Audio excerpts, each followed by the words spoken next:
रामगढ़ के रण का ऐलान हो गया है। 27 फरवरी को मतदान होना है और 2 मार्च को नतीजे आएंगे। लेकिन इससे पहले ही तमाम सियासी दलों ने अपने अपने दावे ठोकने शुरू कर दिए हैं। रामगढ़ में उपचुनाव को लेकर जारी सरगर्मी पर यह रिपोर्ट देखिए।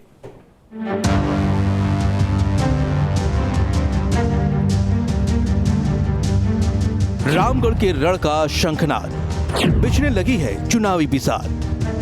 5 पार्टियां, 2 उम्मीदवार, किसकी जीत किसकी हार।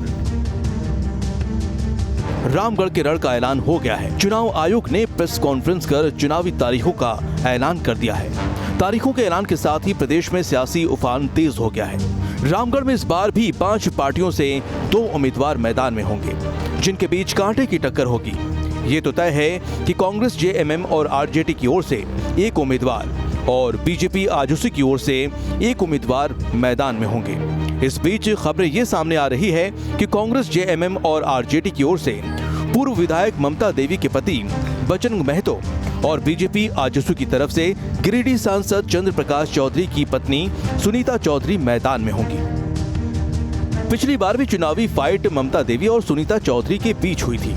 ऐसे में इस बार अंतर बस इतना होगा कि ममता देवी की जगह उनके पति बजरंग महतो चुनाव लड़ेंगे। बात करें तारीखों की तो 31 जनवरी को नोटिफिकेशन, 7 फरवरी को नामांकन, 8 फरवरी को नामांकन पत्रों की स्क्रूटनी होगी, 10 फरवरी को नामांकन वापस लेने की तिथि है, 27 फरवरी को मतदान और 2 मार्च को मतों की गणना। यानी रामगढ़ में 27 फरवरी को मतदान होगा और उम्मीदवारों की किस्मत का पिटारा 2 मार्च को खुलेगा। लेकिन इससे पहले ही तमाम सियासी दलों ने अपने अपने दावे ठोकने शुरू कर दिए हैं और अपने सहयोगी उम्मीदवार की जीत की बात कर रहे हैं। देखिए, तैयारी है, उपचुनाव होना तय है। यही वहाँ चुनाव लड़ा था, चुनाव जीता भी था, इसलिए दावा हम लोग का ही होता है, हम लोग का कैंडिडेट खड़ा होगा और तैयारी पार्टी की ओर से हो रही है। कांग्रेस पार्टी महागठबंधन का सहयोगी दल है। झारखंड मुक्ति मोर्चा, कांग्रेस और आरजेडी इस महागठबंधन में शामिल है और कई एक दल या निर्दलीय जो साथी हैं इस गठबंधन में शामिल है। तो निश्चित रूप से महागठबंधन का प्रत्याशी होगा और कांग्रेस की तरफ से प्रत्याशी आएगा और महागठबंधन के प्रत्याशी के रूप में हम लोग उस सीट पर चुनाव लड़ेंगे और चुनाव लड़के वो सीट कांग्रेस की थी, है और रहेगी। विपक्ष क्या बोलेगा? वो बार बार कांग्रेस तो यही बोलता है कि कांग्रेस कहीं भी नहीं है, लेकिन कांग्रेस कहाँ है वो तो उसको पता चल जाएगा समय आने पर। मांडर में भी तो बोल रहा था कि कहीं नहीं है विपक्ष। अब पूरी टीम पूरा सभी जगह वो लोग लगा हुआ था। पूरे टीम लगने के बाद पूरा दूसरे स्टेट से लोगों को ला करके और कहीं नहीं, हम लोग भारी बहुमत से जीत रहे हैं बल्कि। तो उनको बोलने दीजिए, उनका दुकान इसी से चलेगा और उसके पास है क्या है, एजेंडा क्या है, यही सब लोगों को लेकर के अपने कार्यकर्ताओं को बरकरार कर रखता है पूरा। चुनाव लड़ने के लिए भारतीय जनता पार्टी पूरी तरीके से हमेशा तैयार रहती है।